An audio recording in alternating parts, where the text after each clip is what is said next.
The sound of tearing fabric cut through the winter morning like a blade through flesh. 60 officers stood frozen in formation, breath misting in the bitter North Carolina cold. And Captain Kira Blackwood stood absolutely still as her shirt was ripped from her back. Fort Liberty, February 2025. This is where legends are born. This is where secrets are buried. And this is where one woman was about to shatter everything they thought they knew about strength. Before we begin, I need you to understand something. What you're about to hear is not just a story. It's a reckoning. It's about patience. It's about justice. And it's about 3 warriors who never made it home. So stay with me, because by the end, you'll understand why some ghosts refuse to rest. The words came like a slap across the face. Captain Blackwood, if you cannot maintain even basic uniform standards, perhaps this ceremony is not for someone of your caliber. Colonel Garrett Ashford's voice carried across the parade ground. Sharp, deliberate, designed to wound. His boots clicked against the concrete as he descended from the podium. Each step was a hammer strike. Each step was calculated to humiliate. 60 officers stood in perfect formation. The sky hung gray and heavy over Fort Liberty. Dawn had not yet broken. The temperature hovered just above freezing. And at the center of the concrete square, a woman stood alone. Kira Blackwood, 27 years old, 5'4", dark auburn hair pulled tight against her skull, eyes the color of storm clouds gathering before lightning strikes. She did not move. She did not speak. The only sign of life was the subtle rise and fall of her chest. 4 counts in, 4 counts out, 4 counts hold, repeat. Ashford circled her slowly, a predator assessing prey he had already decided to destroy. His eyes swept over her uniform, searching, hunting for the flaw he claimed to see. Do you see this? He gestured to a small grease stain on her gray, physical training shirt. Barely visible in the dim morning light, the kind of mark that happens when you're working on equipment, when you're actually doing the job instead of just talking about it. This is what happens when we lower our standards, when we allow distractions. The way he said that word, distractions, it made perfectly clear what he meant, what he had always meant. The formation shifted uncomfortably, a few suppressed smirks. Someone in the 3rd row whispered something that made his neighbor choke back a laugh. Kira's face remained blank. Her hands hung loose at her sides, but anyone watching closely would notice the white knuckles, the tendons standing out on her wrists like steel cables, the careful, measured breathing of someone holding themselves together through pure force of will. Ashford stopped directly in front of her, close enough that she could smell the coffee on his breath, close enough that she could see the satisfaction dancing in his eyes like flames in a dying fire. I have half a mind to send you back to whatever desk you crawled out from. He paused. Let the words sink in. Let them do their damage. Let them spread through the formation like poison through water. But first, he raised his voice so everyone could hear, so everyone would witness what came next. Corporal Hayes, front and center. A mountain of a man stepped forward from the formation. Dalton Hayes, former college linebacker, 240 pounds of muscle packed onto a 6'5" frame. He had been grinning since the moment Ashford called Kira's name. Now his smile widened like a predator scenting blood. Sir, his voice was a bark, loud, aggressive, everything Ashford wanted. The captain's undershirt, I need to verify it meets regulation. Inspect it. The order hung in the frozen air like an executioner's blade suspended above a neck. Hayes hesitated for half a second. His eyes flickered to Kira, then back to Ashford. Something passed across his face. Uncertainty, maybe, or anticipation. The kind of look a man gets when he knows what he's about to do is wrong, but he's going to do it anyway because someone in authority told him to. Then he moved behind her. Kira did not turn, did not tense, just kept breathing. 4 counts, 4 counts, 4 counts. Hayes grabbed the back of her collar. His fingers were rough, calloused. the hands of someone who had never learned gentleness because he had never needed to. "Ma'am," his voice carried false courtesy that fooled absolutely no one in that formation. "This is going to be quick." Then he yanked, hard. The sound was shockingly loud in the morning stillness. The shirt ripped from neckline to mid-spine. The seam gave way like paper burning in a fire.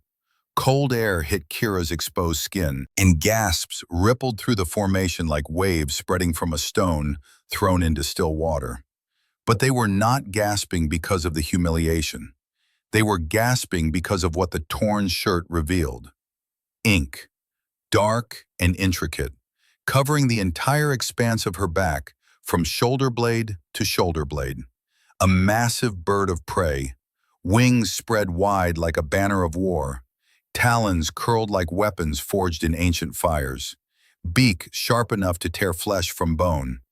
Each feather was rendered in stunning detail, shaded to catch light and shadow in ways that made the bird seem alive, made it seem like at any moment those wings would beat and the creature would rise into the sky. At the center of the bird's chest, small text that no one could quite read from where they stood. At the base of the wings, more text, a designation, a code, letters and numbers that meant nothing to most people in that formation. But this was not a parlor tattoo. This was not something you got drunk on spring break or because you wanted to look tough at the beach. This was art. And it was something else. Something that made one man in the back row narrow his eyes. Something that made his breath catch in his throat. Because Sergeant Major Boone Mercer recognized that hawk. The laughter started almost immediately, like water breaching a dam, like poison spreading through a wound.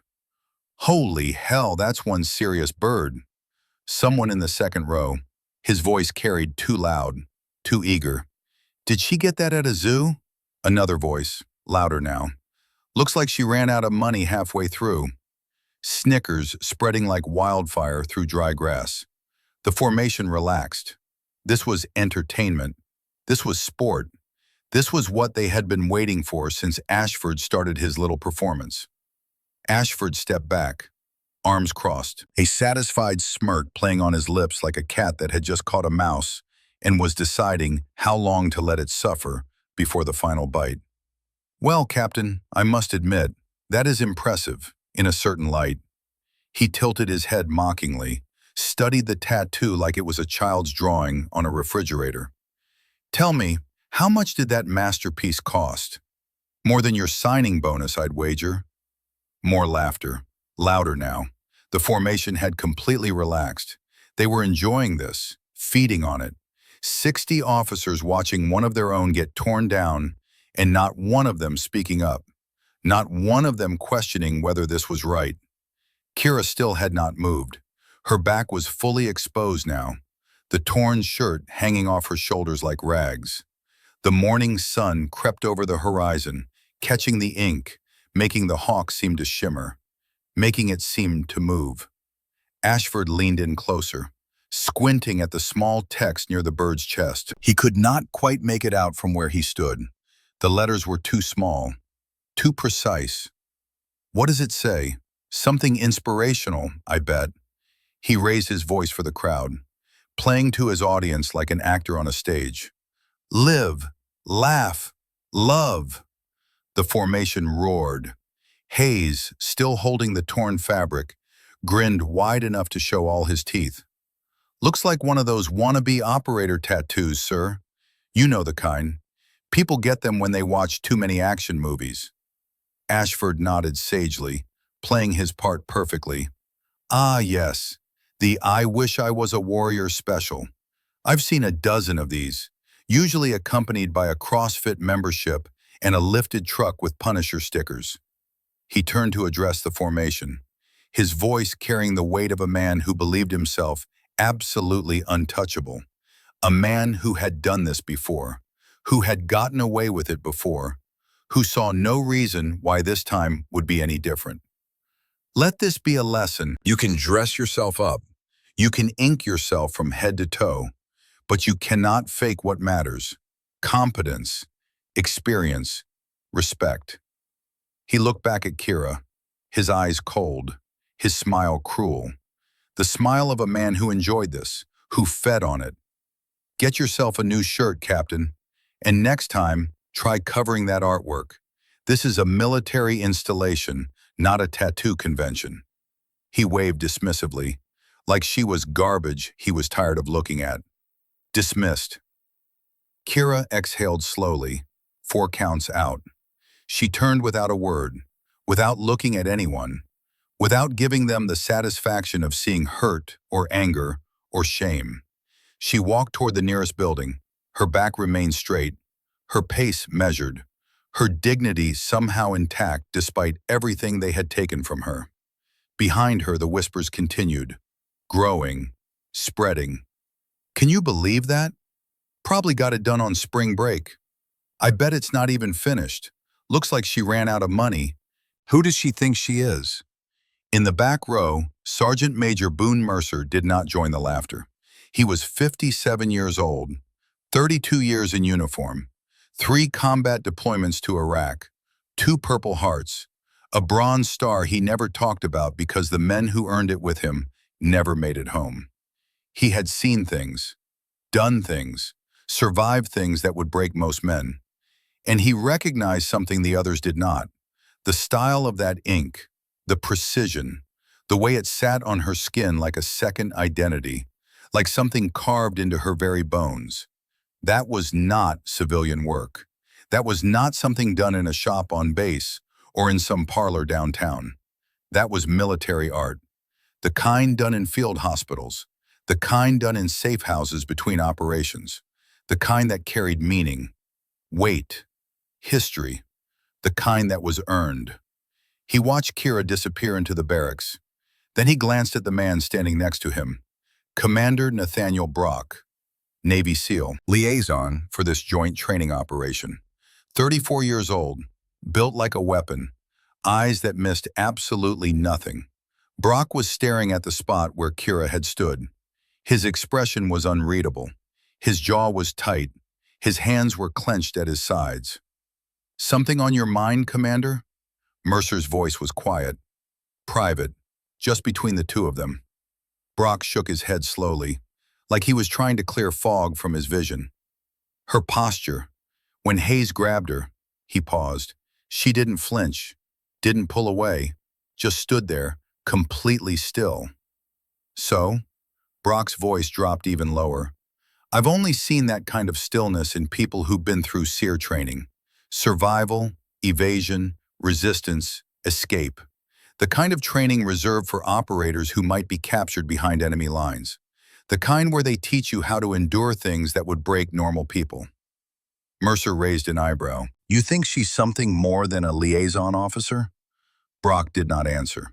He just kept staring at the empty space where Kira had been.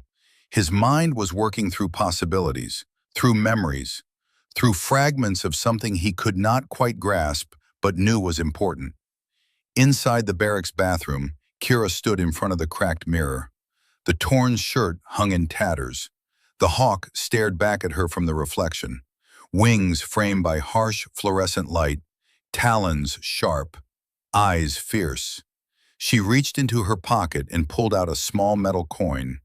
The surface was worn smooth from years of handling, from being carried through deserts and mountains, through gunfights and ambushes, through 11 days alone in the Iraqi wilderness with nothing but sand and stars and the absolute certainty that she would survive. On one side of the coin, an engraved emblem, a bird identical to the one on her back. On the reverse, a serial number, BS-04, Baghdad Sentinel. Operator 4. She ran her thumb over it, felt the grooves, the weight, the history contained in that small piece of metal. Then she placed it carefully on the edge of the sink. Her reflection showed no emotion, no anger, no shame, just a woman breathing.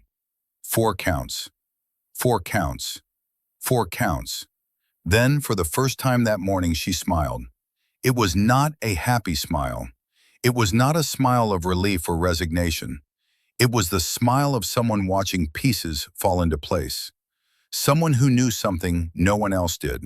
Someone who had been waiting for this moment for 6 very long years. Someone who had planned every single second of what came next. She pulled on a fresh shirt, tucked the coin back into her pocket, and walked out. The rest of the day passed in a blur of pointed glances and whispered jokes. At breakfast, someone made a comment about flying away from responsibilities. Kira said nothing.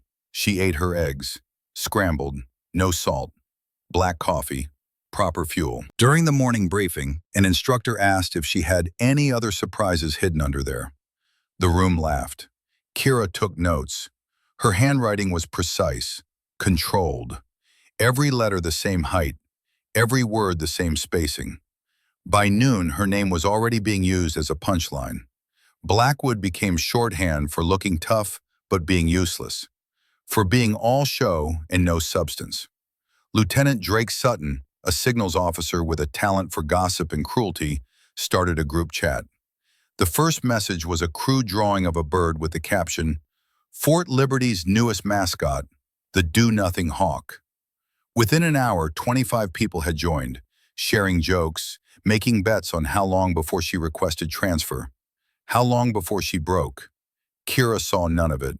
She was too busy watching, observing, noting who laughed, who stayed silent, who looked uncomfortable, and most importantly, who looked afraid. Because one person in that formation had looked afraid when the shirt tore. One person had gone pale. One person had immediately turned and walked away before anyone could see his face. And Kira had spent 6 years learning how to read fear, how to track it, how to follow it back to its source. Colonel Ashford spent the afternoon in his office reviewing personnel files. He pulled Kira's folder from the stack, opened it, started reading. Captain Kira Blackwood, 27 years old, commissioned through ROTC, military occupational specialty, intelligence analyst. Previous postings, Fort Benning, Ramstein Air Base. Current assignment, NATO liaison officer. 0 combat deployments listed. 0 field operations. 0 anything interesting. He closed the file with a satisfied snap. Just another paper pusher trying to play soldier. He had seen 100 like her. They showed up with big dreams, claimed they wanted to make a difference, then spent their entire careers pushing pixels and attending meetings. The tattoo was probably the most exciting thing she had ever done. He leaned back in his chair, fingers steepled, mind working. The problem was not Kira herself. The problem was what she represented. A crack in the system.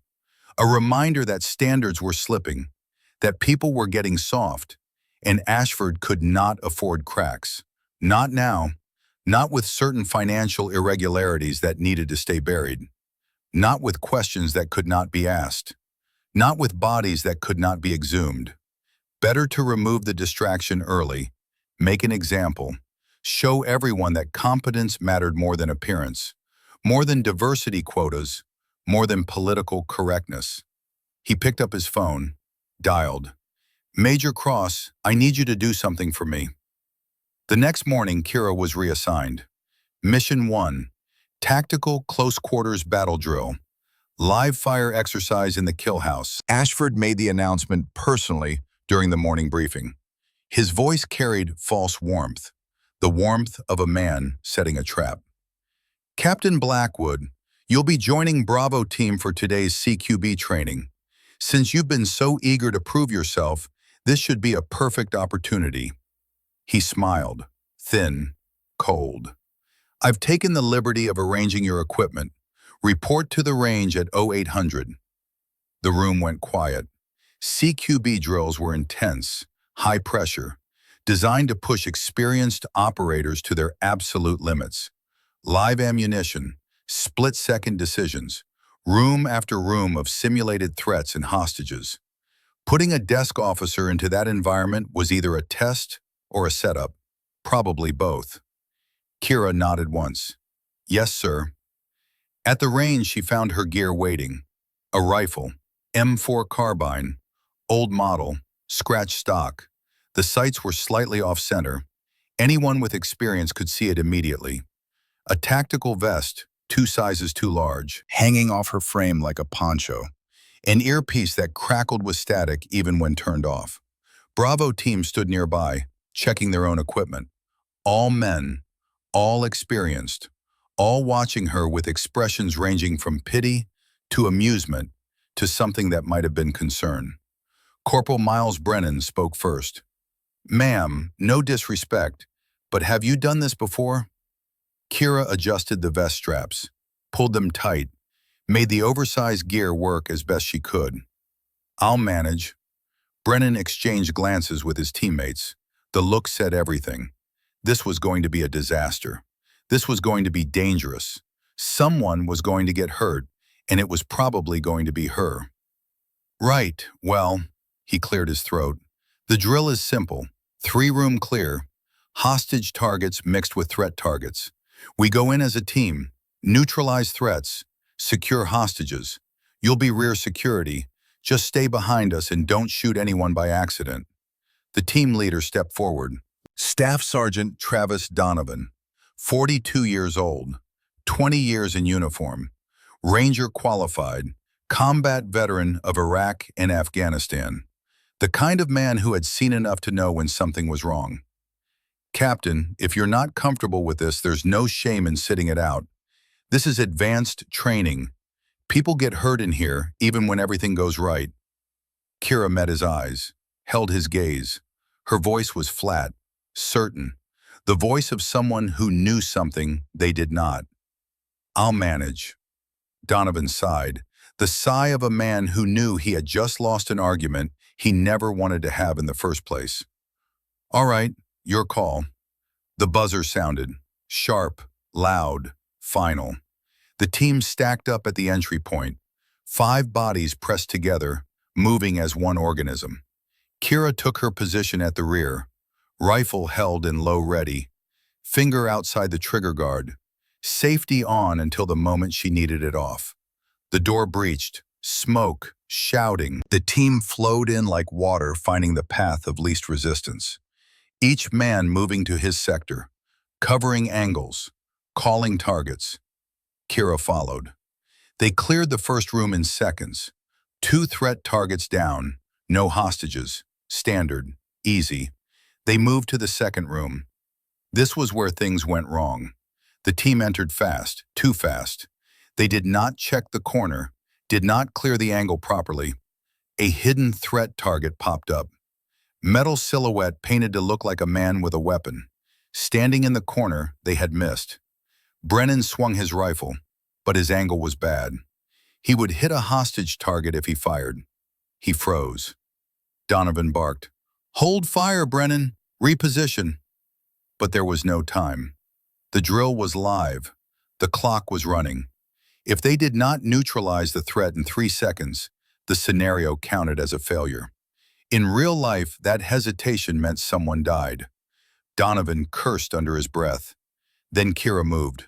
Not forward, not back, lateral. 2 steps to the right, changing her angle completely, creating a line of fire that did not exist half a second ago. Her rifle came up, smooth, one fluid motion, no hesitation, no wasted movement, no thought, just muscle memory built over thousands of repetitions, over hundreds of hours in rooms exactly like this one. One shot, center mass. The threat target flipped backward.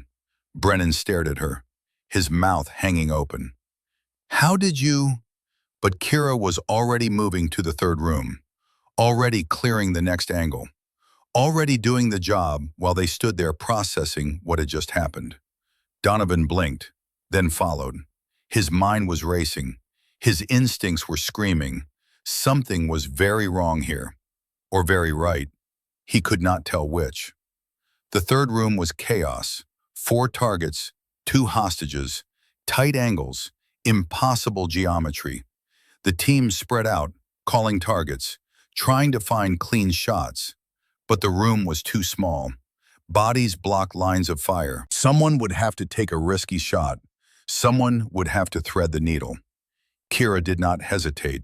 She dropped to one knee, creating a lower angle that no one else had considered. creating a firing position that opened up the geometry. That made the impossible suddenly possible. 2 shots, controlled pairs. Both threat targets dropped. The hostages remained untouched.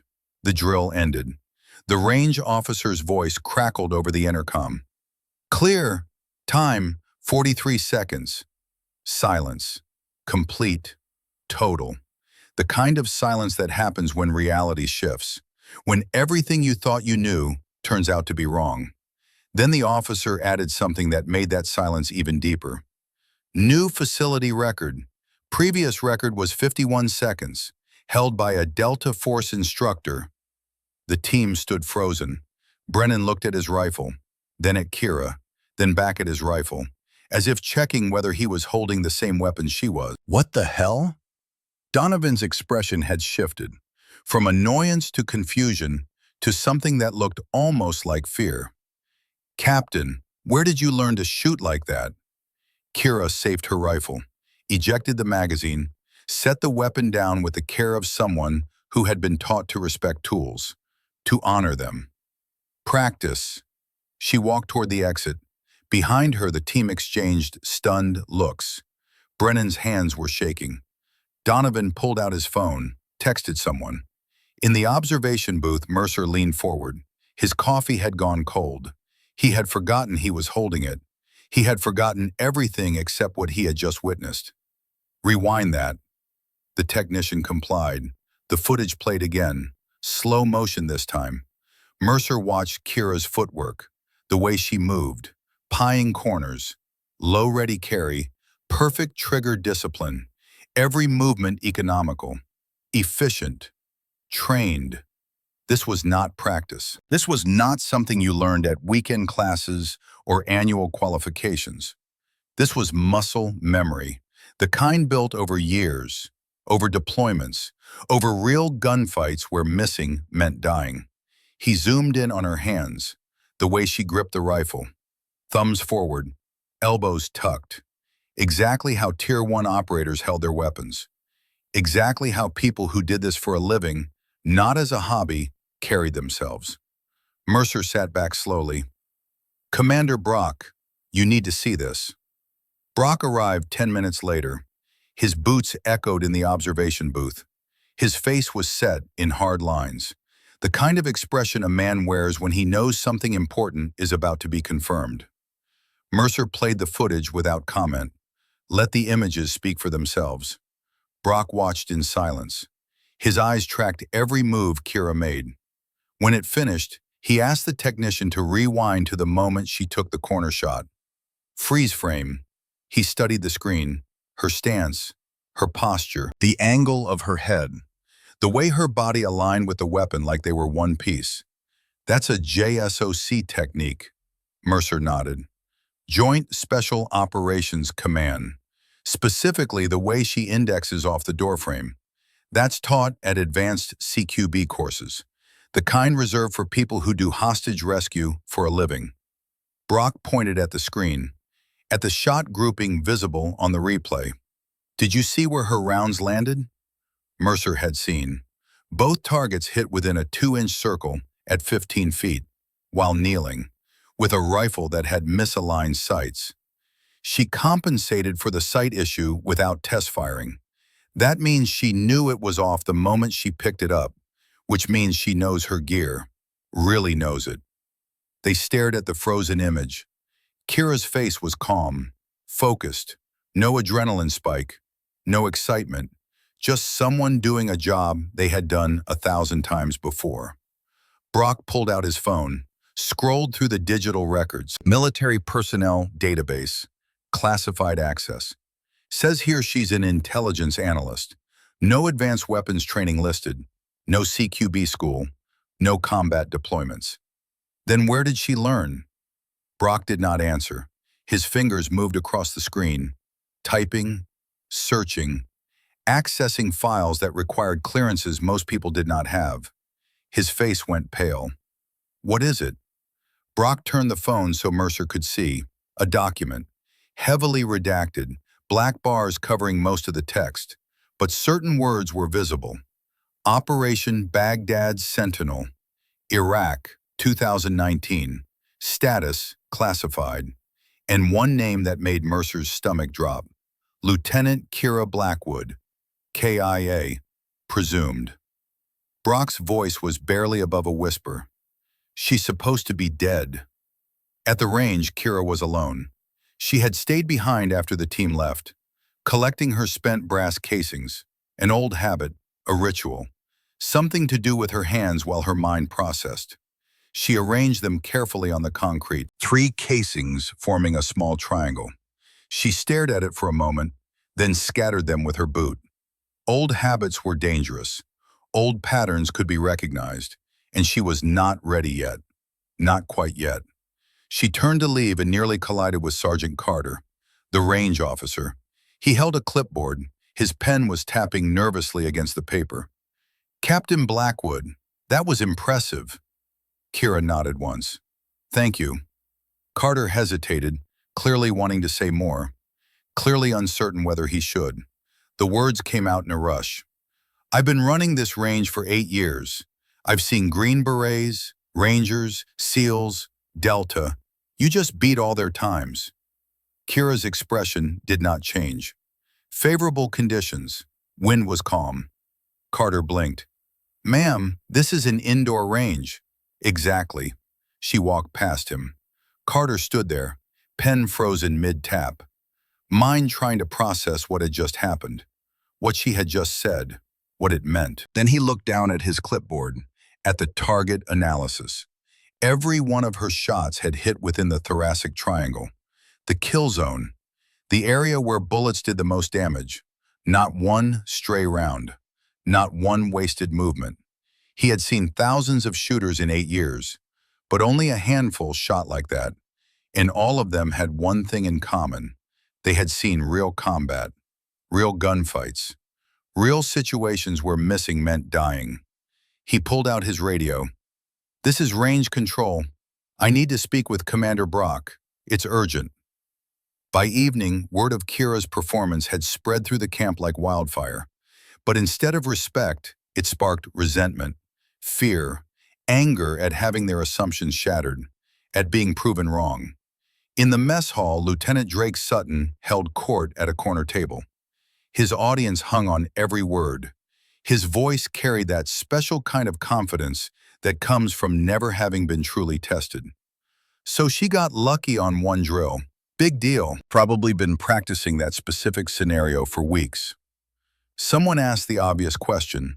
How would she know which scenario? Drake waved dismissively, fork in hand, food forgotten. "Insider information. She's liaison, right? Probably saw the drill plan ahead of time, got a sneak preview." Murmurs of agreement. That made sense. That fit the narrative. Desk officer cheats to look good. Much easier to believe than the alternative. Much easier than accepting they might have been wrong about her from the start. At another table, Corporal Hayes chewed his food slowly. He had not been at the range, but he had heard. 43 seconds. Record time. 12 targets. 12 hits. It bothered him. Not because he doubted the story, because he remembered the way Kira had stood when he tore her shirt, completely still, no fear, no anger, like she was somewhere else entirely, like she had been through worse and this was nothing. He pushed his tray away, appetite gone. Across the hall, Kira sat alone. She ate methodically. Chicken, rice, vegetables, proper nutrition, proper fuel. She did not look at the other tables, did not acknowledge the whispers. Just ate. 4 bites. Sip of water. 4 bites. Repeat. Mercer watched her from the serving line.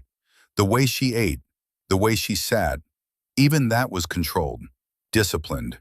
He had seen prisoners of war eat like that. People who had learned to make every meal count because they did not know when the next one would come.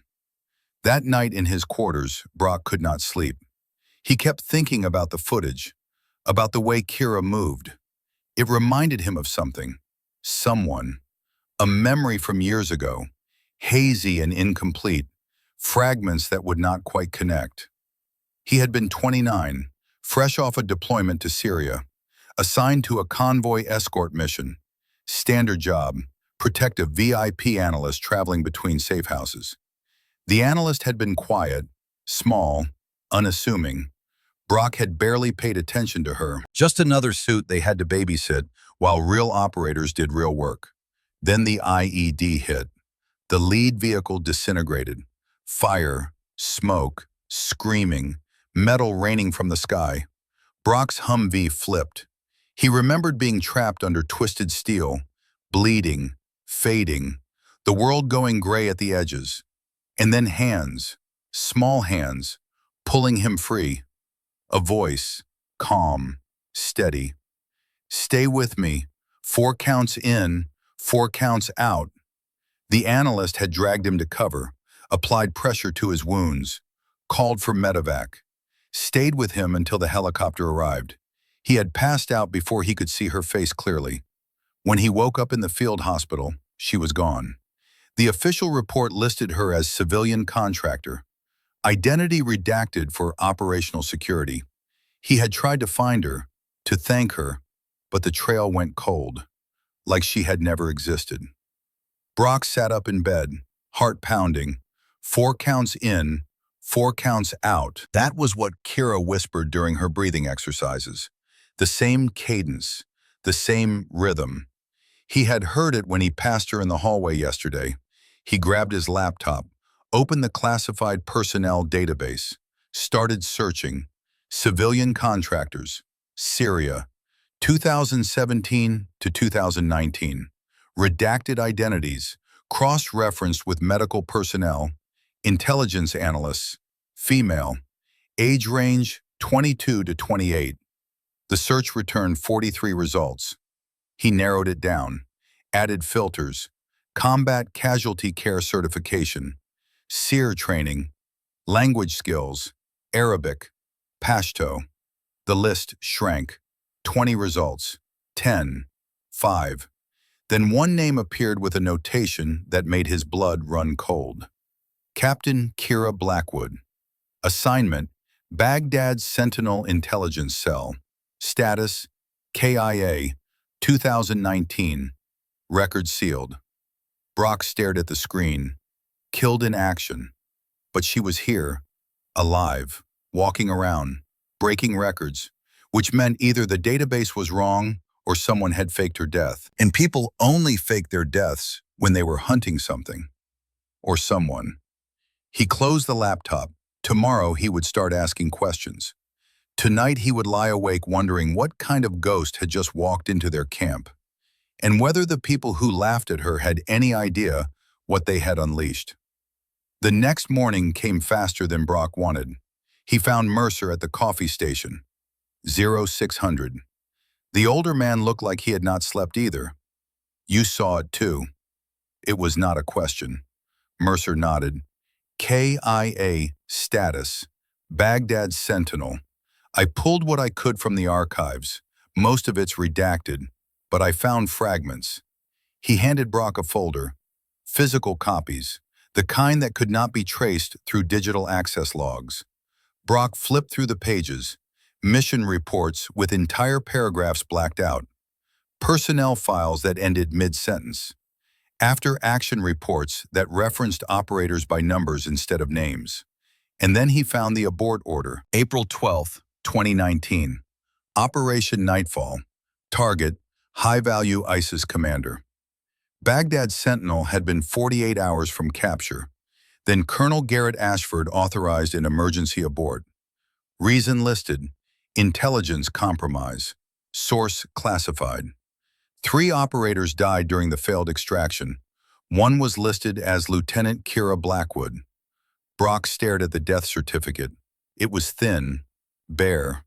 No body recovered, no confirmation, just presumed dead following extraction failure. There's more. Mercer pulled out another document, financial records. A shell company registered to a name that meant nothing at first glance. But when Brock looked closer, he saw the connection. The company was registered in the maiden name of Ashford's wife. April 10th, 2019, 2 days before the abort order, deposit of $175,000.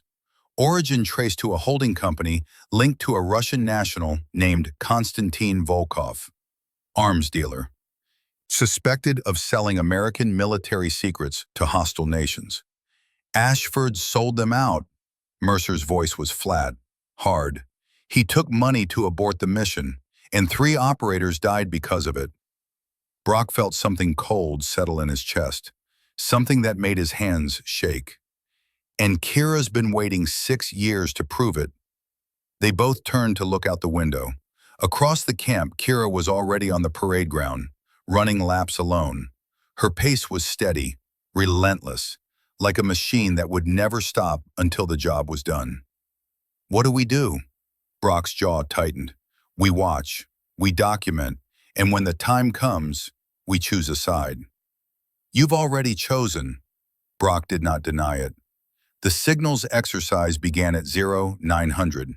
Specialist Warren Kessler, the unit's primary cryptographer, had been scheduled to decode an encrypted message from a forward operating unit in Poland. Standard communication, routine work. Then Kessler collapsed in the mess hall. Food poisoning, severe. He was rushed to the medical unit, vomiting, delirious. The message needed decoding within 20 minutes.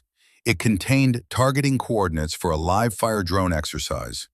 If the coordinates were not decoded and transmitted in time, the exercise would be scrubbed. Millions of dollars wasted. Training objectives failed. Ashford saw an opportunity. He summoned Kira to the communication center. His smile barely concealed his satisfaction. Captain Blackwood, Specialist Kessler is incapacitated. You're the senior intelligence officer present. This message needs decoding. He gestured at the screen. Blocks of seemingly random letters and numbers. The kind of encryption that required specialized training, years of study, or extensive field experience.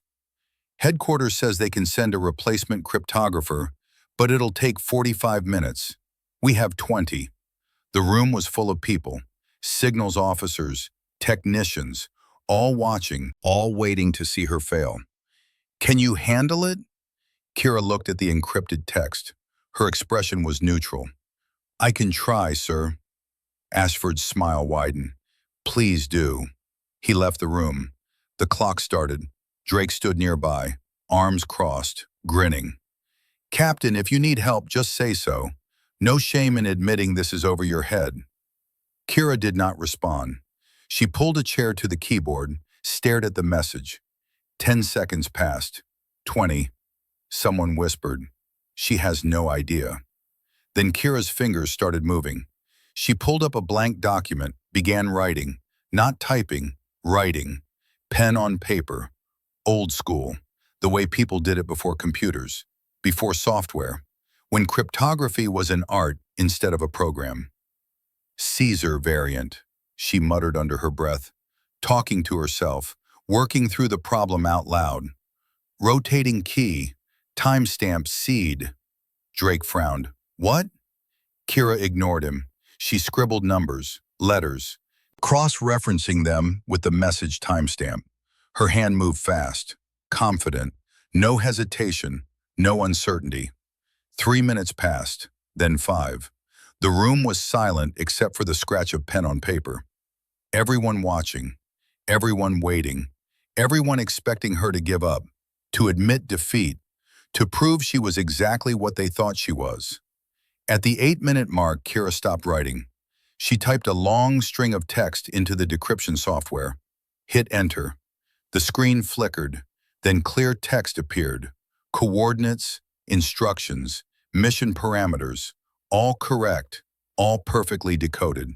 The technician stared. How did you? The message is decoded. Kira stood, handed the paper to Drake. Transmit to the exercise coordinator. She walked out. Total time, 9 minutes, 18 seconds. Drake looked at the paper. It was covered in calculations, cipher wheels, frequency analysis, the kind of work that required years of cryptography training or extensive field experience, or both. He flipped the page. In the corner, barely visible, a small notation, 2 letters and a number. BS4. He stared at it. What did that mean? He took a photo with his phone, sent it to Mercer. Found this on Blackwood's work. Any idea what BS4 means? Mercer saw the message 30 seconds later. His stomach dropped. He forwarded it to Brock. Check this against your database search. Brock opened the image, zoomed in. BS4, Baghdad Sentinel-4. He pulled up the classified files, searched for the notation, and there it was. Baghdad Sentinel-4. Call sign for intelligence cell operator.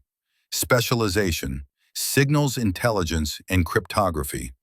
Status, killed in action, 2019. Brock's hands shook. He tried to access the full file. A red warning flashed across the screen. Access denied.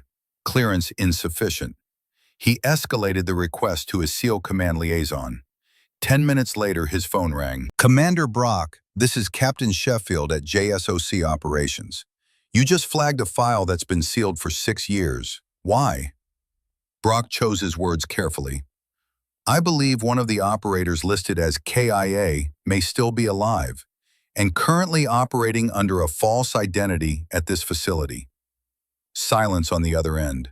Then the voice spoke again. Different tone now, harder. Stay on this line. Do not discuss this with anyone. We're sending a team. The call ended. Brock looked at Mercer. This just got bigger than us. That afternoon, Kira was assigned to Mission 3, Medical Emergency Response Drill, standard training, nothing unusual. Except for what happened next. Private Trent Callahan was 20 years old, eager, nervous, trying too hard to impress. During an obstacle course drill, he misjudged a wall climb. His hands slipped on the wet surface.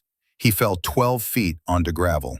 The sound of breaking bone echoed across the training yard. Sharp, clean, final. Callahan screamed. His left leg bent at an angle that made grown men look away. White bone protruded through skin. Compound fracture. Blood pooled beneath him, spreading fast. People froze. Someone yelled, "Medic!" But the medic was 300 yards away. Response time, 5 minutes minimum. Callahan kept screaming. His voice was raw, desperate. His teammates crowded around, unsure what to do, panic spreading like a virus through the group. Then Kira was there. She dropped to her knees beside Callahan. Her voice cut through the chaos like a blade through fog. "Callahan, look at me." He did, eyes wild with pain and fear. "Breathe with me, 4 counts in," she demonstrated, slow, steady. Callahan tried to follow, gasping. 4 counts out. His breathing began to steady, just slightly, just enough. Kira was already moving. She pulled a small kit from her cargo pocket. Combat gauze, SAM splint, nitrile gloves, hemostatic agent, trauma shears. Where had she gotten those? Standard issue did not include that level of medical gear. That was personal kit, the kind operators carried, the kind people who had seen real combat carry just in case. She snapped the gloves on. "This will hurt, but if I don't stabilize this now, you'll lose the leg. Do you understand?" Callahan nodded, tears streaming. Kira worked fast. She packed the wound with gauze, applied pressure to stop the hemorrhaging. Her hands were rock steady, no hesitation, no wasted motion. She talked while she worked, voice calm, clinical, the voice of someone who had done this before, many times before.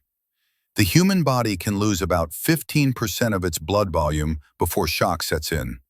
You're at maybe 8%. You're okay. You're going to be okay. Callahan clung to her words like a lifeline. She splinted the leg, immobilized the fracture, then she pulled out a radio. Not the standard issue training radio, something else. Smaller, more sophisticated, military-grade encryption. She keyed the mic. "This is Fort Liberty Training Actual. I need immediate medical evacuation. 1 casualty. Compound fracture left tibia fibula. Heavy bleeding now controlled. Patient stable but requires surgical intervention within 30 minutes. She rattled off a 9-line report, precise, perfect. Every piece of information delivered in the exact format used by combat medics. Line 1, grid coordinates. Line 2, radio frequency. Line 3, number of patients. Line 4, special equipment required. All the way through line 9. People stared. That was not something you learned in a classroom. That was not something you picked up from a manual. That was something you learned by calling in real medevacs, under fire, with lives depending on your accuracy. The helicopter arrived 7 minutes later. Paramedics jumped out, assessed Callahan, loaded him onto a stretcher. The lead paramedic paused, looked at the wound treatment, the gauze packing, the splint placement. Who did the initial stabilization? Someone pointed at Kira. The paramedic studied her work for a long moment. This is textbook. Better than textbook. You just saved his leg. Maybe his life. Kira stood, peeling off the bloody gloves. He did the hard part. He stayed calm. The paramedic shook his head. Ma'am, I've been doing this for 15 years.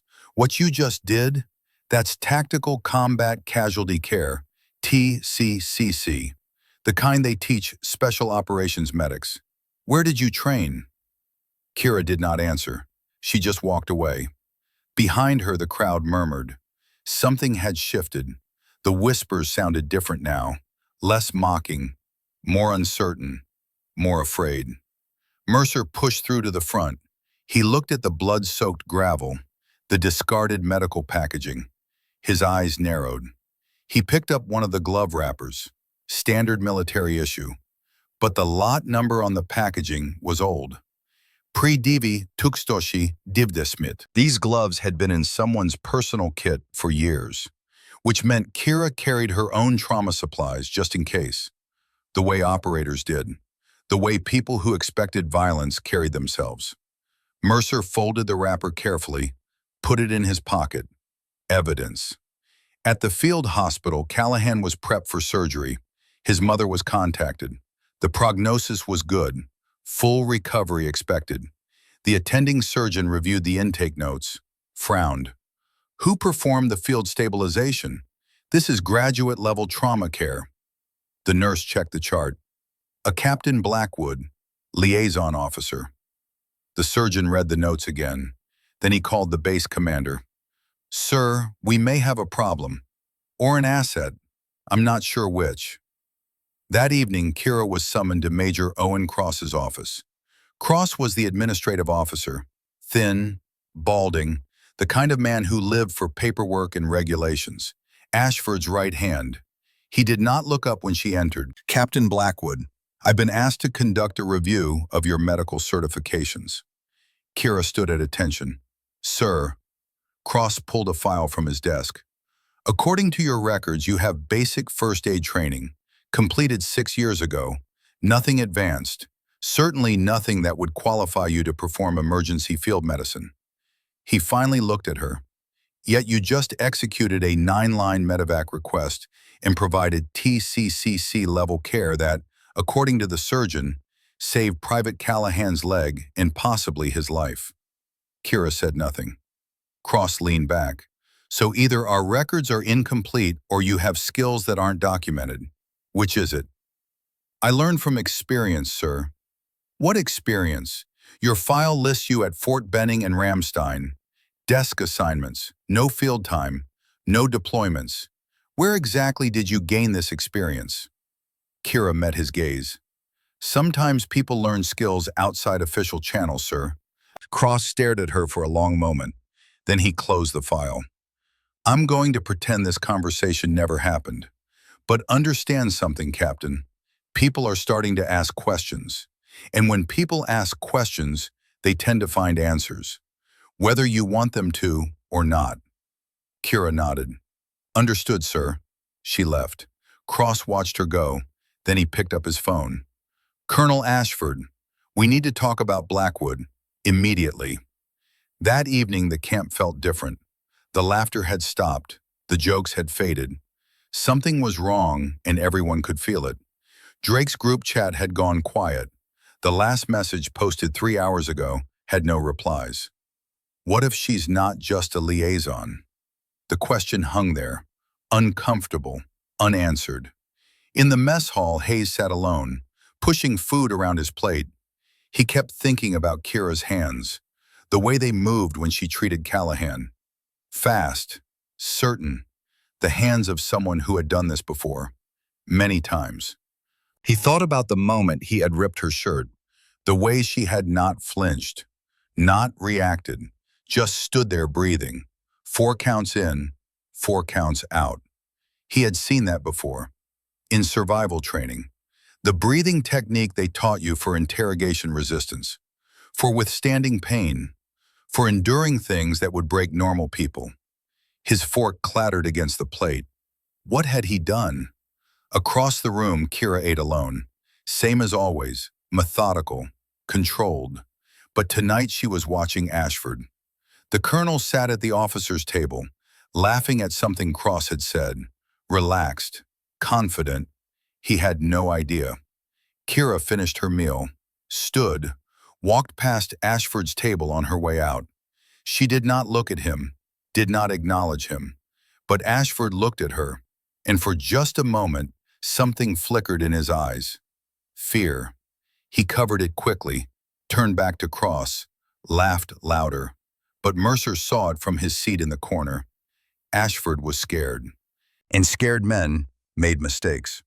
Later that night, Brock received a secure transmission. He read it 3 times.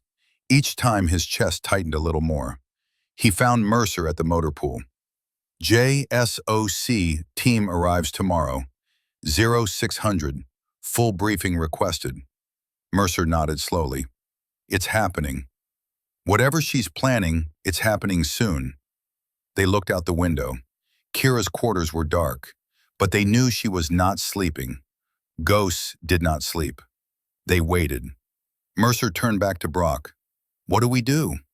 Brock's jaw tightened. We watch. We document. And when the time comes, we make sure the right people answer for what they did. You've already chosen. 6 years ago, someone pulled me out of a burning vehicle in Syria, stayed with me when running would have been easier, counted my breaths while the world exploded around us. Brock's voice was rough. I owe her. We all owe her. We just didn't know it yet. Across the camp, in her darkened room, Kira sat on her bunk, the challenge coin in her hand, the hawk catching moonlight through the window. She thought about the 3 operators who died in 2019. Rourke, Devlin, Quinn, her team, her family. She thought about Ashford's face in the mess hall, the flicker of fear he could not hide. He knew something was wrong, he just did not know what. Tomorrow would change that. Tomorrow the hunt would begin to end. She placed the coin on her nightstand, lay back on the bed, closed her eyes. 4 counts in, 4 counts out, 4 counts hold. Sleep came slowly, but when it came, she dreamed of hawks circling in a darkening sky, waiting for the moment to strike. The extraction drill was scheduled for 0600. Kira knew it was a trap the moment she saw the assignment sheet. Live scenario, simunition rounds, 5-person team extracting a high-value target from a fortified compound. Standard training exercise. Except nothing about this was standard. Ashford had personally selected the team. Hayes, Brennan, Novak, Torres, and Kira. 4 experienced operators and 1 desk officer who was supposed to fail. Kira studied the briefing documents in her quarters, the compound layout, the enemy force disposition, the extraction route.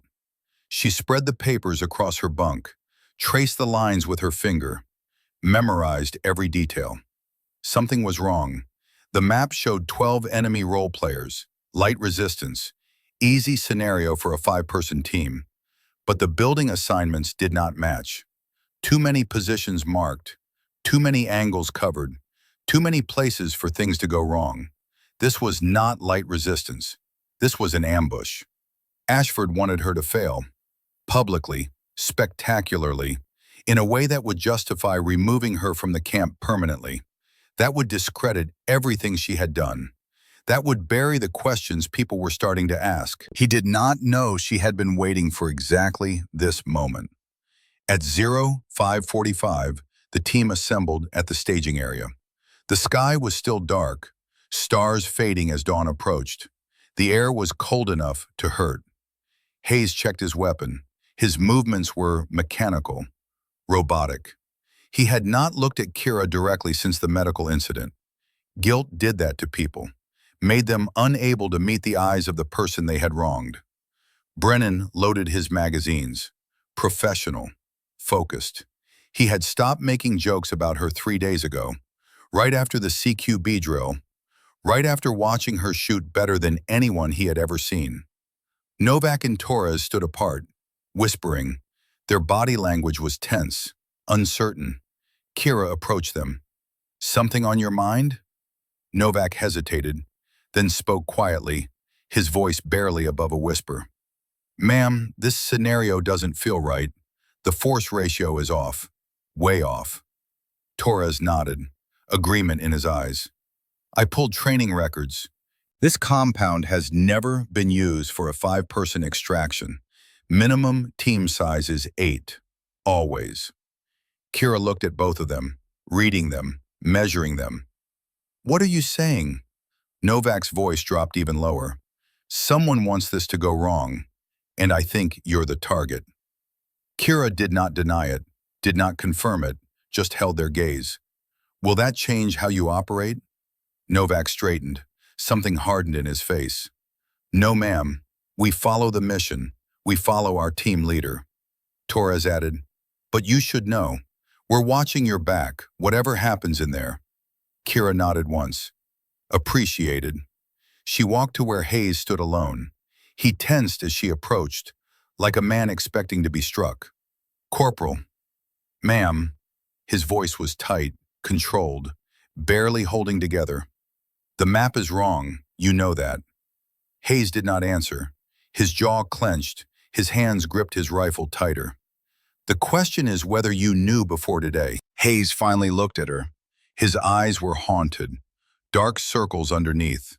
The eyes of a man who had not slept, who had been replaying his choices over and over. "I didn't know about this, I swear. The colonel told me the previous drills were just about testing you, seeing if you could handle pressure." He paused, struggled with the words. "He never said anything about setting you up to fail." Kira stepped closer. Her voice was quiet, private, just between them. "When we go in there, you have a choice. Follow orders that will get people hurt, or follow training that will get us out alive." She held his gaze. "Choose wisely." She walked away. Hayes watched her go. His hands were trembling. His whole body was trembling. At 0600, the drill began. The team stacked up at the entry point. Hayes on point, Brennan behind him, Kira in the middle. Novak and Torres covering rear. Standard formation, standard approach. Nothing about what happened next was standard. Hayes breached the door. The team flowed in. Smooth, professional. Years of training taking over. Immediately, everything went wrong. The interior layout did not match the map. Hallways appeared where walls should be. Stairs descended where the floor should be flat. Rooms opened in directions that made no sense.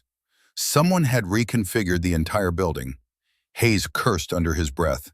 "Map is wrong. Adjust on the fly." They moved deeper. First room clear. Second room clear.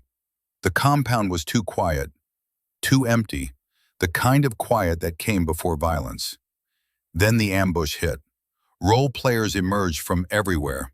Not 12, not 15, at least 20, maybe more. They came from doors and windows and corners that should not have existed. They came with simunition rounds that hit like hammers. Paint splattered against walls, against bodies, against everything. Torres took 3 hits to the chest, bright blue paint blooming across his vest. "I'm out." He dropped to one knee. Out of the fight. Novak went down seconds later. 2 shots to the back, paint spreading like blood. "Dead." Brennan emptied his magazine, dropped one target, 2. His weapon clicked empty. I'm dry, reloading. But there was no time. More role players appeared, more rounds incoming, paint hitting everywhere. Hayes took a round to the shoulder. He stumbled, kept moving, but his rifle arm was compromised. His shooting side was done. 4 of 5 team members down or disabled in less than 30 seconds. Only Kira remained fully operational, and they were surrounded. Hayes looked at her, panic rising in his eyes like water in a sinking ship. We need to call it. Abort the drill. Kira did not move. Her eyes scanned the room, the angles, the positions, the timing. Her mind was processing, calculating, running through scenarios faster than most people could follow. Radio check. Hayes keyed his mic. Static. Nothing but static. Comms are jammed. Brennan's voice was tight. Someone's blocking our frequency. Of course they were. This was not a training exercise. This was an execution. A public failure designed to destroy her credibility, to bury the questions, to make sure no one ever took her seriously again. Kira made her decision. She reached into her tactical vest, pulled out a secondary radio, different frequency, military-grade encryption, the kind that should not exist on a training exercise, the kind that required clearances most people did not have. Hayes stared. What is that? Kira did not answer. She keyed the mic. Her voice changed, no longer hesitant, no longer quiet, flat, cold. The voice of someone who had done this 100 times before. The voice of someone who had called in fire support and airstrikes and medevacs under conditions that would break most people. Baghdad Sentinel-4 to Overwatch. Request immediate extract. Grid November Whiskey 4721. 5 personnel plus 1 HVT. Heavy contact. Authentication Tango Hotel November. Silence. Hayes's mouth hung open, his weapon forgotten in his hands. What the hell did you just? Then the radio crackled. A voice, male, calm, professional. The voice of someone who did this for a living. Baghdad Sentinel-4. Authentication confirmed. QRF inbound. ETA 90 seconds. Mark your position. Kira pulled a chem light from her vest, cracked it. Green glow filled the room like phosphorescence in deep water. Position marked. Standing by. She lowered the radio. The team stared at her. 4 men trying to process what had just happened, what they had just witnessed, what it meant. Brennan found his voice first. Ma'am, what just happened? Who did you call? Kira's eyes never stopped scanning, never stopped tracking threats. Help. What kind of help has a 90-second response time? Kira did not answer. 60 seconds passed. The role players held their positions, uncertain. Something had changed in the air, something they could feel but could not identify. Then the wall exploded. Not the door, the wall. 4 operators breached through the concrete like it was paper. Full tactical gear, night vision mounted but not lowered, suppressors on their weapons. No unit markings, no identification. Nothing that would tell anyone who they were or where they came from. They moved like ghosts, like shadows given form and purpose. 2 role players tried to raise their weapons. They were on the ground before they could aim. Controlled, professional, not hurt, just neutralized.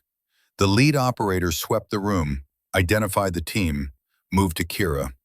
Baghdad Sentinel-4, extraction authorized. Move now. Kira grabbed Hayes by his vest. On your feet, Corporal. Hayes stumbled up, still staring at the operators, at the hole in the wall, at everything his training said was impossible, but was happening anyway. Who are these people? Does it matter? They moved. The operators cleared a path through the building, room by room, corner by corner, professional, efficient, ruthless in their precision. In 73 seconds, they reached the exterior. A black helicopter sat on the training field, rotors spinning, no markings, no identification, Nothing that would appear on any official manifest. The lead operator turned to Kira. Transport is ready. JSOC wants a full debrief. Immediately. Kira nodded, then looked at her team. Get to medical. All of you. This drill is over. Hayes grabbed her arm. His hand shook. Captain, what is happening? Who are you? Kira looked at his hand on her arm, then at his face. For the first time, she let him see something real, something true. Someone who should have died 6 years ago. She pulled free, walked toward the helicopter. Hayes watched her go, his mind reeling, his world tilting on an axis he did not know existed. Behind him, Novak whispered, "Did we just get rescued by actual special operations?" Brennan shook his head slowly. His voice was hollow. "I don't think they were here for us." The helicopter lifted off, disappeared into the morning sky, and everything changed. The command center went into lockdown within minutes. Mercer made 3 calls. Brock made 4. Within an hour, the entire camp was sealed. No one in, no one out. Armed guards at every gate. Ashford was summoned to the briefing room. He arrived angry, confused, demanding answers in the tone of a man who still believed he had authority. "What the hell is going on? I have a training exercise to supervise." General Patricia Hartley stood at the head of the table, 54 years old, gray hair pulled back severely, 3 combat deployments, 2 Purple Hearts, JSOC liaison, not someone who tolerated games, not someone who accepted excuses. "Colonel Ashford, sit down." It was not a request. It was an order from a superior officer, the kind that ended careers if refused. Ashford sat, his jaw tight, his hands clenched on the table. Hartley gestured to the screen behind her. Footage from the extraction drill played, the ambush, the chaos, Kira's radio call. "Baghdad Sentinel 4 to Overwatch, request immediate extract." Ashford's face went pale, the color draining like water from a broken vessel. Hartley paused the footage. "Do you recognize that call sign, Colonel?" Ashford's voice was steady, controlled, the voice of a man who had practiced this conversation in his mind. "Should I?" Baghdad Sentinel 4 was assigned to an intelligence cell operator in 2018, specialization in signals intelligence and cryptography. Hartley leaned forward. The operator was declared killed in action following an operation that was aborted in April 2019, an abort that you authorized, Colonel. Ashford's hands clenched tighter, white knuckles against dark wood. That operation was compromised. Intelligence indicated enemy forces had been alerted to our presence. I made the call to pull out. Standard procedure. 3 operators died during that extraction. Hartley's voice was ice. Because air support was pulled without warning. Because exfiltration assets were redirected. Because someone decided that mission was expendable. Ashford stood. His chair scraped against the floor. "Are you accusing me of something, General?" Hartley did not blink.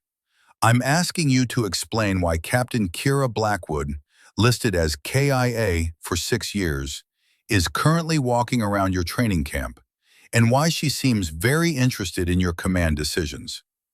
The room went silent, the kind of silence that happens when the truth finally surfaces, when the buried secrets finally claw their way into the light. Brock stepped forward, placed a folder on the table. "I accessed Baghdad Sentinel records this morning. Required JSOC override. The operation abort in 2019 happened 48 hours before the team was supposed to capture a high-value ISIS commander." He opened the folder. "The abort order came directly from you, Colonel. Reason listed, intel compromise. But there's no supporting documentation, no source, no evidence that the operation was actually blown." Ashford's jaw tightened. "My sources were confidential. I wasn't required to disclose." Mercer spoke next. His voice was hard, flat. "Your sources were paid." He held up a printed document. "I pulled financial records for a shell company registered in your wife's maiden name. April 10th, 2019. 2 days before the abort order. Deposit of $175,000. Origin, a holding company linked to Konstantin Volkov, Russian national, arms dealer, known associate of ISIS financiers. The room went cold. Ashford's face shifted from pale to red. That's absurd. You have no proof that money was... Brock cut him off. The transfer code matches deposits to 3 other officers who were later convicted of corruption. Same network, same pattern, same buyer. Hartley stepped forward. Colonel Garrett Ashford, you are hereby relieved of command pending investigation. Military police are waiting outside. You will surrender your credentials and accompany them to detention. Ashford looked around wildly, searching for allies, finding none. This is insane. You're basing this on circumstantial evidence and the word of someone who's supposed to be dead. Brock pulled out his phone, played an audio file. Ashford's voice, clear, unmistakable. Captain Blackwood needs to go. I don't care how you do it. Reassign her, fail her, make her life miserable until she requests transfer. Just get her out of my camp. Cross's voice on the other end. Sir, if I may ask, why the urgency? She hasn't caused any real problems. Ashford again. Because if she stays, people will start asking questions, and I cannot afford questions right now. The recording ended. Hartley raised an eyebrow. That conversation took place 4 days ago, shortly after Captain Blackwood arrived. Care to explain why a simple liaison officer warranted that level of concern? Ashford said nothing. His hands were shaking. His career was dissolving in real time. Everything he had built, everything he had protected, all of it crumbling like sandcastles before the tide. Brock continued. Captain Blackwood has been recording everything since she arrived. Every interaction, every order, every attempt to sabotage her performance. She came here knowing someone had sold out Baghdad's sentinel. She just didn't know who. Mercer added, so she set a trap, let herself be humiliated, let herself look weak, and waited to see who would panic. Hartley's voice was ice and iron. You panicked, Colonel, spectacularly. The door opened. 2 military police officers entered, handcuffs ready. Ashford looked at them, at the handcuffs, at his career ending in front of his eyes. This is a mistake. His voice was barely a whisper. No. Hartley's voice was final. Selling out your own people was the mistake. This is the consequence. They led him away. The door closed. Silence filled the command center. Mercer exhaled slowly. Well, that escalated. Brock was staring at the monitor, at Kira's frozen image from the extraction footage. We need to find her. I need to talk to her. Hartley nodded. She's in debriefing room 3, waiting for you. For me? Hartley's expression softened, just slightly. She requested you specifically, Commander. Said you earned the right to hear the truth.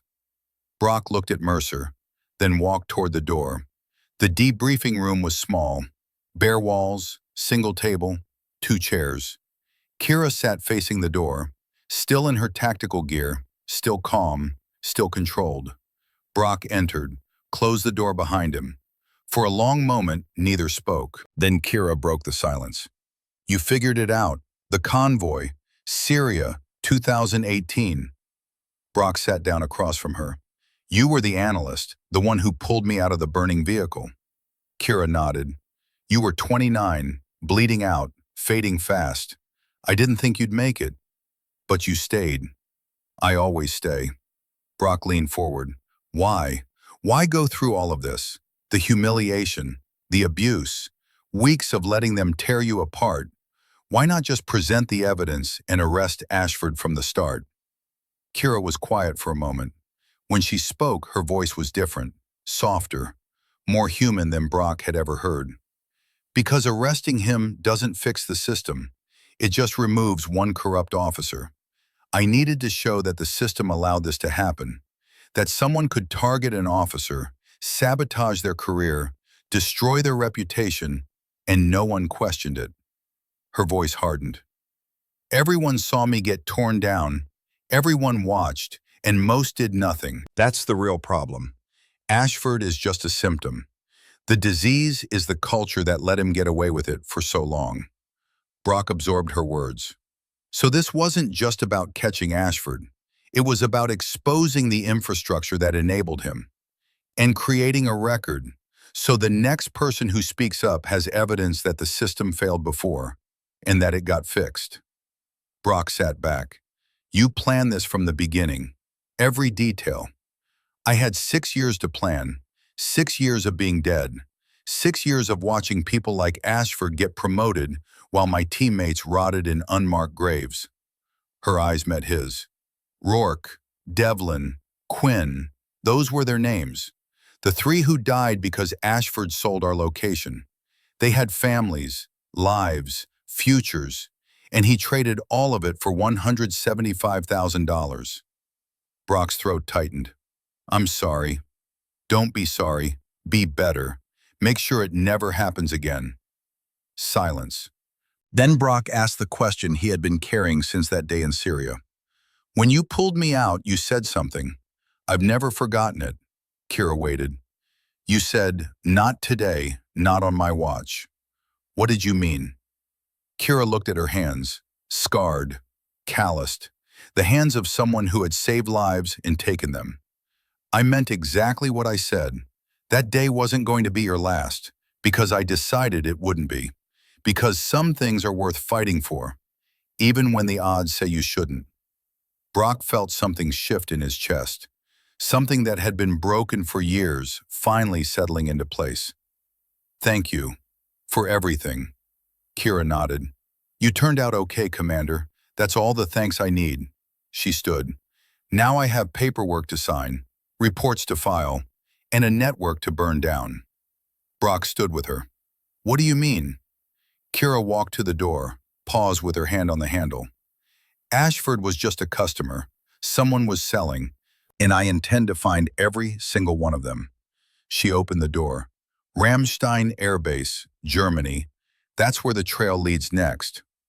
Brock watched her go, and he understood. The hunt was not over.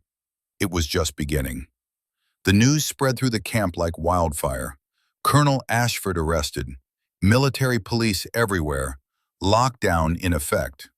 By noon, everyone knew something massive had happened. By evening, rumors had mutated into a dozen different versions of the truth. But one thing remained consistent across every whispered conversation. Captain Kira Blackwood was not who they thought she was. Hayes sat alone in his quarters, staring at the wall.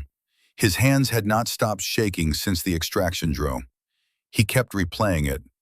The moment Kira pulled out that radio, the way her voice changed, the operators who breached through solid concrete like it was cardboard, and her words, someone who should have died 6 years ago. A knock at his door made him jump. It's open. Mercer entered, closed the door behind him. Corporal, we need to talk. Hayes stood, came to attention out of habit. Sergeant Major. Mercer waved him down. At ease. This isn't official. He pulled up a chair, sat across from Hayes. You tore her shirt, day 1, on Ashford's orders. Hayes's face crumpled. I know. God, I know. I haven't slept since. Why did you do it? Hayes was silent for a long moment. Then the words came out, rushed, desperate. Ashford told me she was trouble, said she had connections, that she was trying to expose training deficiencies to make him look bad. He said if we pushed her hard enough, she'd request transfer and the problem would go away. Mercer listened without expression. I didn't question it. He was my commanding officer. I trusted him. And she was just... He stopped, swallowed hard. She looked so weak, so harmless. I thought it wouldn't matter. It always matters. Hayes's voice broke. I know that now. I watched her save Callahan's life. I watched her decode that message in 9 minutes. I watched her call in special operations like she was ordering coffee. And I realized... He stopped, could not continue. I realized I helped destroy someone who was better than any of us, because I was told to, Because I didn't think. Mercer stood, walked to the window. She's not pressing charges. Hayes looked up. What? General Hartley offered. Captain Blackwood declined. Said you were following orders from someone you trusted. Said that doesn't make it right, but it does make it understandable. Hayes's eyes filled with tears. Why would she do that? After everything I did? Mercer turned back. Because she's not interested in punishing foot soldiers. She's hunting the people who give the orders. The ones who profit from corruption. The ones who trade lives for money. He moved toward the door. You have a choice now, Corporal. Live with what you did, or do something about it. What can I do? Mercer opened the door. Testify. Tell the investigators everything Ashford ordered you to do. Every detail, every conversation. Help her finish what she started. He left. Hayes sat in the silence. Then he reached for his phone, dialed the JAG office number. This is Corporal Dalton Hayes. I need to make a statement about Colonel Ashford, about everything. Across the camp, Drake was having a very different reaction. He had deleted the group chat, scrubbed his phone of every joke, every meme, every cruel comment about Kira. It would not be enough. He knew that. Someone knocked on his door. He opened it to find Brennan standing there. We need to talk. Drake let him in. If this is about, it's about survival. Yours and mine. Brennan sat down, pulled out his phone. We both said things, did things that are now going to be part of an official investigation. Drake's stomach dropped. You think they'll come after us? I think we were stupid, and I think the only way out is forward. Brennan stood. I'm turning over everything I have, every email, every file, every dirty secret Ashford thought was buried, and I'm testifying about everything I saw. He walked to the door, paused. Captain Blackwood spent 6 years planning this, 6 years pretending to be dead, 6 years waiting for the right moment, and we spent 2 weeks making her life hell because someone told us to. His voice cracked. She saved Callahan's leg, maybe his life, and we called her a mascot.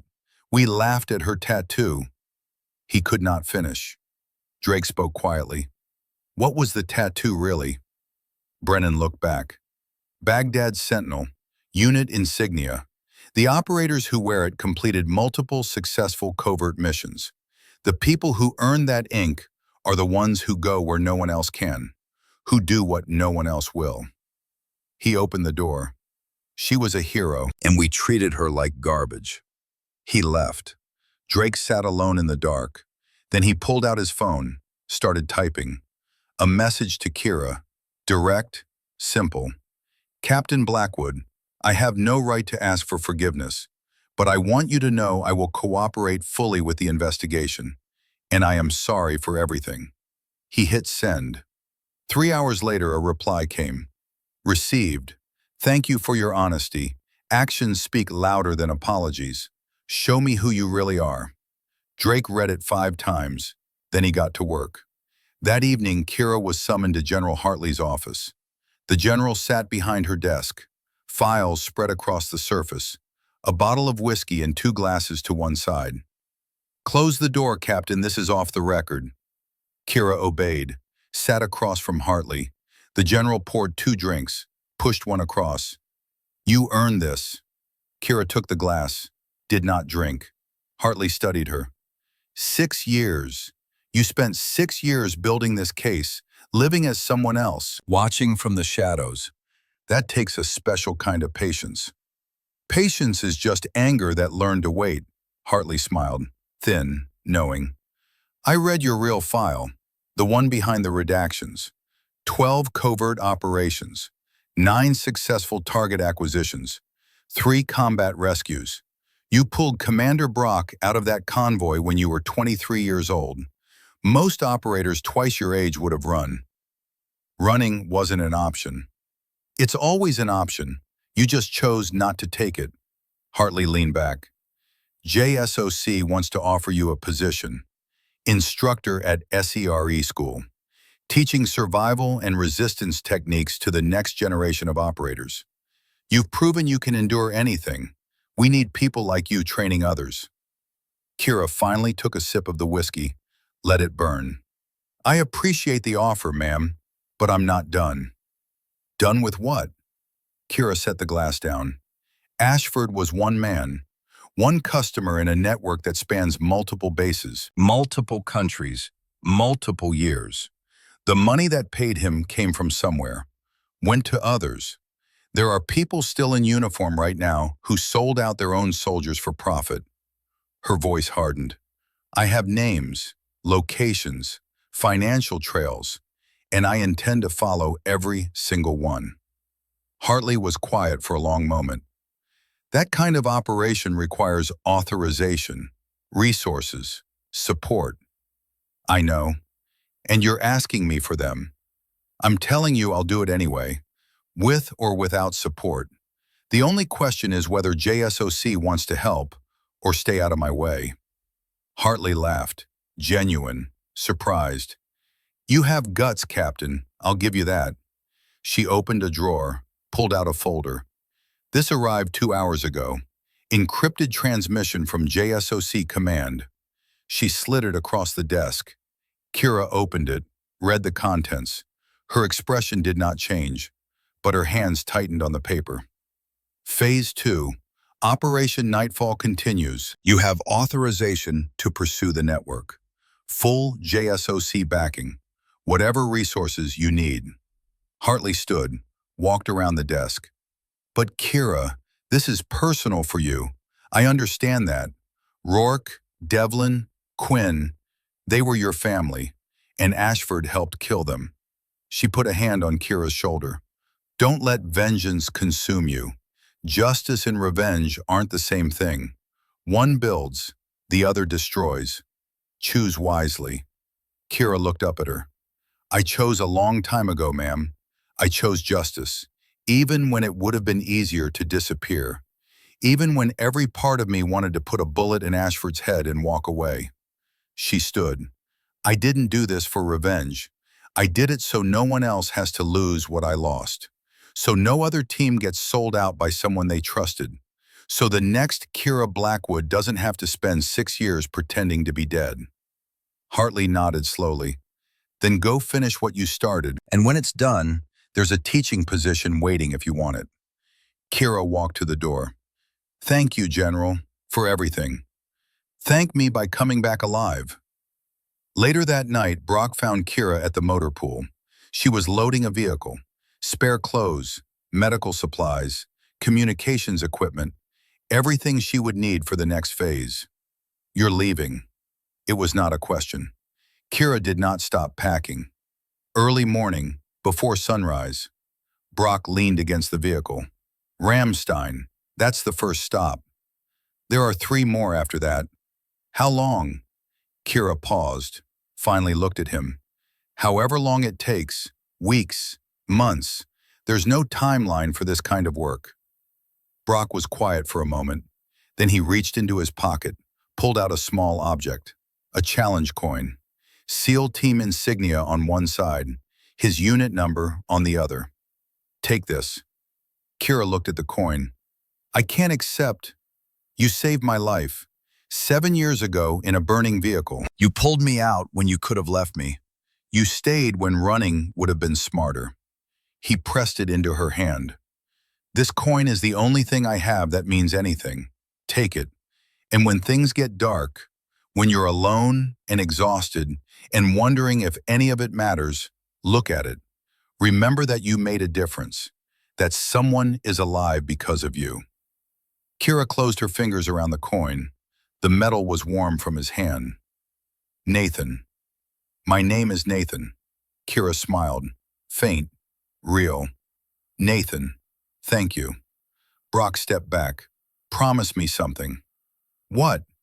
When this is over, when you burn the whole network down, take a break, rest, let someone else carry the weight for a while.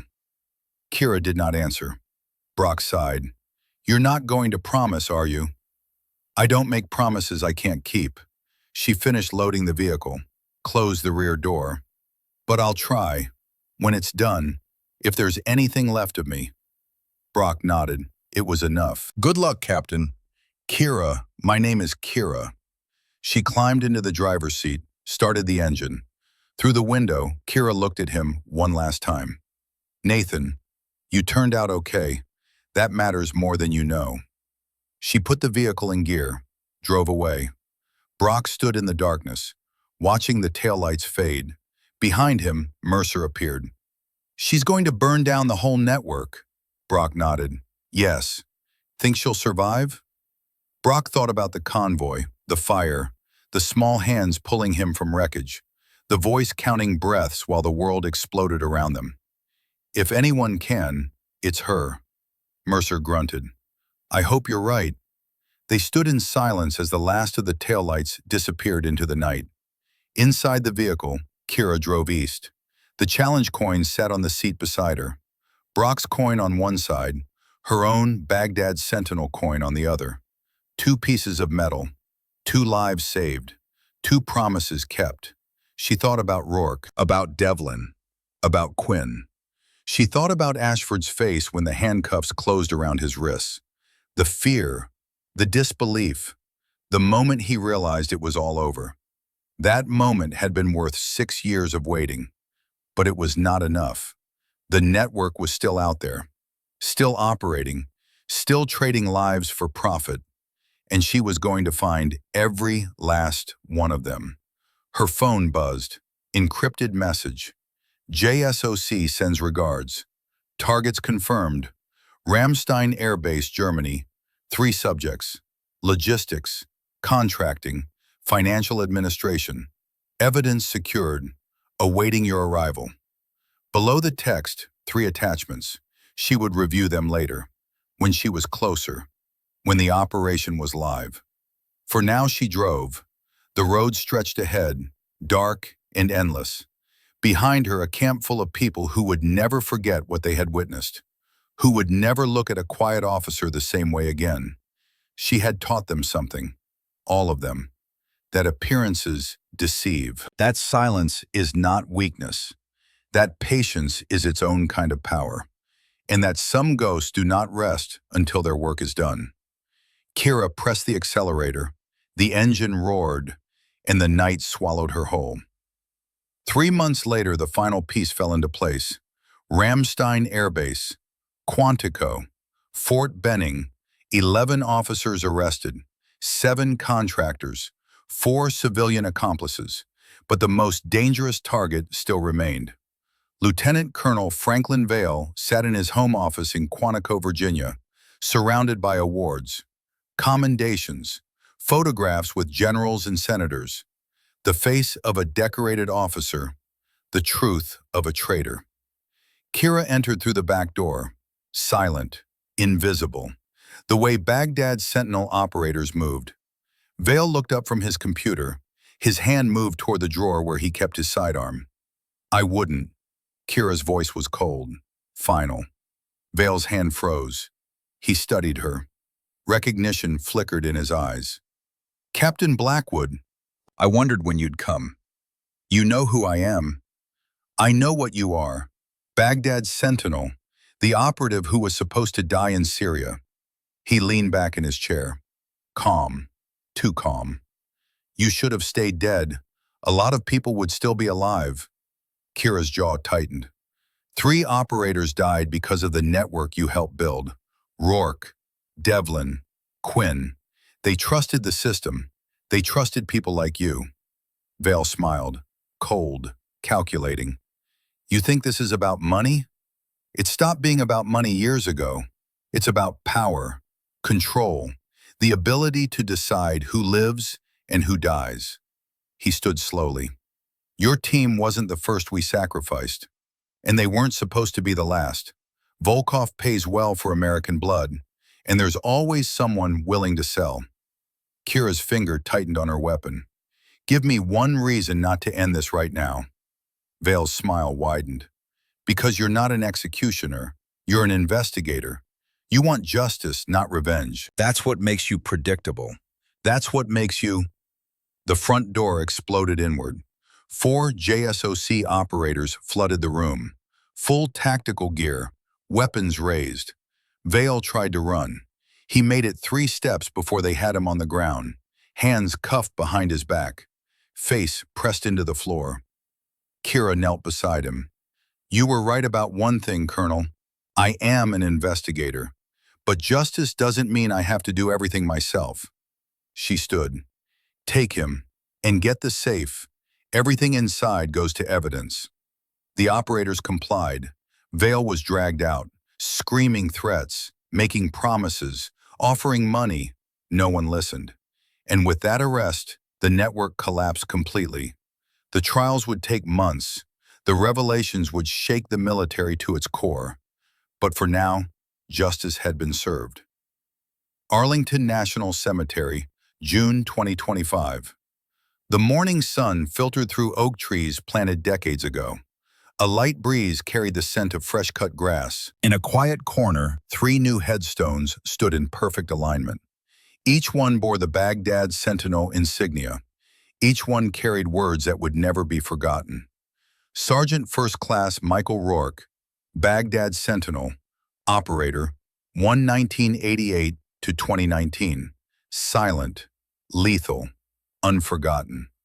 Staff Sergeant James Devlin, Baghdad Sentinel, Operator 1990 to 2019. Silent, lethal, unforgotten.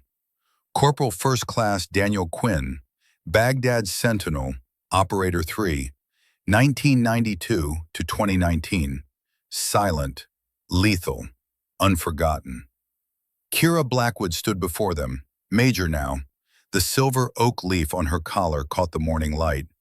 But she did not feel the weight of promotion, only the weight of memory. Footsteps approached from behind. She did not turn. She knew who it was. "Major Blackwood." Boone Mercer's voice was gentle, respectful. "Sergeant Major." He moved to stand beside her, in his hand, a challenge coin.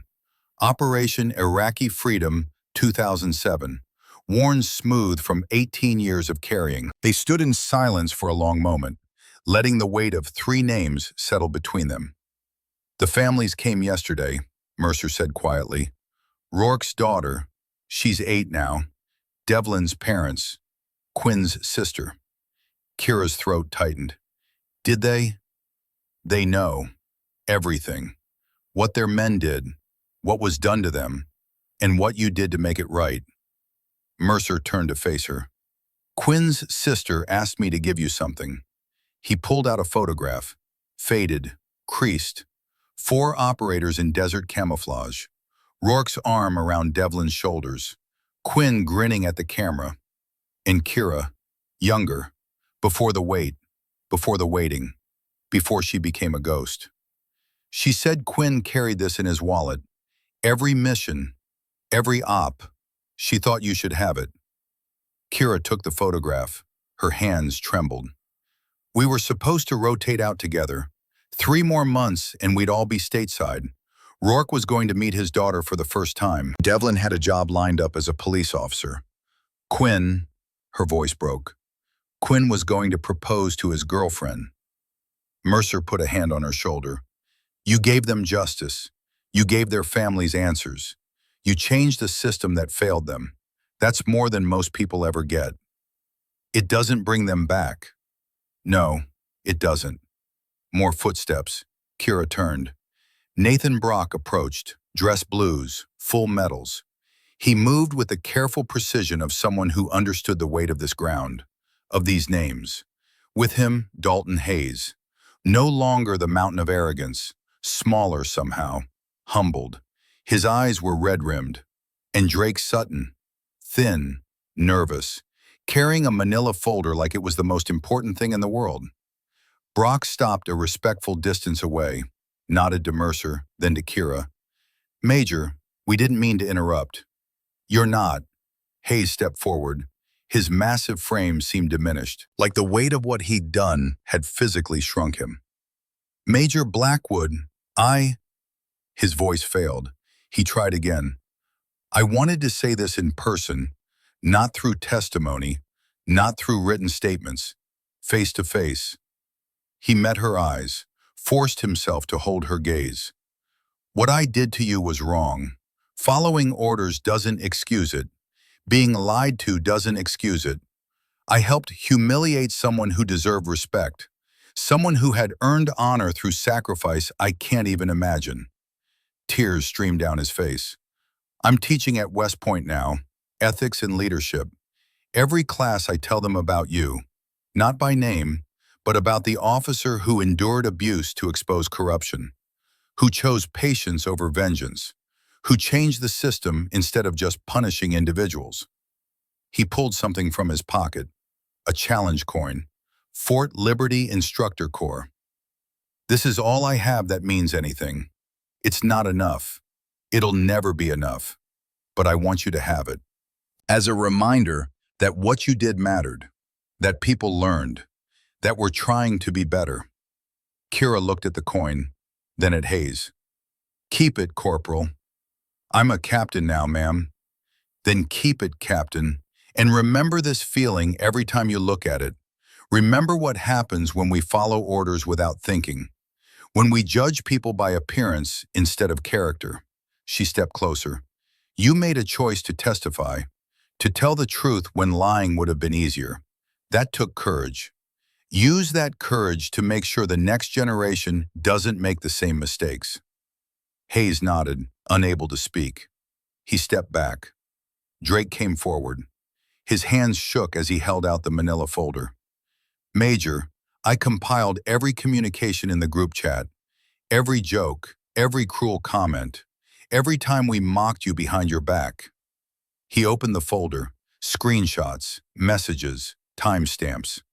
The investigators said they didn't need all of this, but I needed to face it, to see exactly how ugly we were.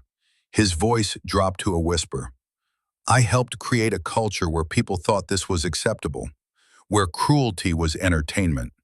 I'm submitting this to the Command Climate Review Board, along with recommendations for mandatory respect and inclusion training. Kira took the folder, flipped through it, saw her name used as a punchline, her service mocked, her dedication questioned. Then she handed it back. Burn it, Drake blinked. Ma'am? Burn it. The investigators have what they need. You testified. You helped bring down the contracting network. You're doing good work now. She met his eyes. Don't spend the rest of your life carrying ghosts. Honor them by being better. That's all any of us can do. Drake clutched the folder to his chest, nodded, stepped back. Brock moved forward last. Major Blackwood, on behalf of Naval Special Warfare Command, I wanted to inform you that your actions in Syria 2018 are being officially recognized. The Navy and Marine Corps Commendation Medal with Valor for pulling me out of that burning vehicle under enemy fire. He produced a small blue box. I know it's not much, 7 years late, but it's official now, on the record. Kira looked at the medal, then at Brock. You know what I remember most about that day? What? Not the explosion, not the fire, not even pulling you out. She smiled, faint, genuine. I remember thinking, this one matters. This one gets to go home. This one gets to see his family again. Her voice softened. You turned out okay, Nathan. You became a good man, a good officer. That's worth more than any medal. Brock's eyes glistened. Thank you for everything. They stood together, 5 people, bound by choices made, by courage shown, by ghosts honored. Mercer broke the silence. Major Blackwood, I've been in uniform for 32 years. I've seen a lot, done a lot, but I've never seen anyone fight for honor the way you did. He held out his Operation Iraqi Freedom coin. This belongs to you now, not because of what you did, because of why you did it. Kira took the coin, felt its weight, the history contained in that small piece of metal. She knelt before the headstones, placed 3 challenge coins at their bases. Brock's seal coin at Rourke Stone, Mercer's Iraqi Freedom coin at Devlin Stone, her own Baghdad Sentinel coin at Quinn's Stone. 3 coins, 3 promises, 3 lives honored. She stood, looked at the men around her. They couldn't speak for themselves. Someone had to. Mercer nodded. That's what makes this a legacy. Not revenge, not justice. Legacy. You made sure no one else has to do what you did. That's worth everything. They stood in silence, the wind moving through the trees, the sun warm on their faces. Finally, Brock spoke. What's next for you, Major? Kira looked toward the horizon, toward the future she'd fought 6 years to reach. SEER School, Fort Liberty. I start next month. Teaching the next generation. Teaching them what matters, what's worth fighting for. Making sure they understand that orders aren't always right, that systems fail, that sometimes courage means standing alone. She turned back to the headstones one last time, and making sure Rourke, Devlin, and Quinn didn't die for nothing. They walked away together. 4 people who had been broken by truth and rebuilt by justice. The sun rising higher, the day growing brighter. Behind them, the headstones stood silent, watchful. And somewhere in the wind, if you listened closely, you could hear the cry of a hawk. Silent, lethal, unforgotten. The legacy lived on.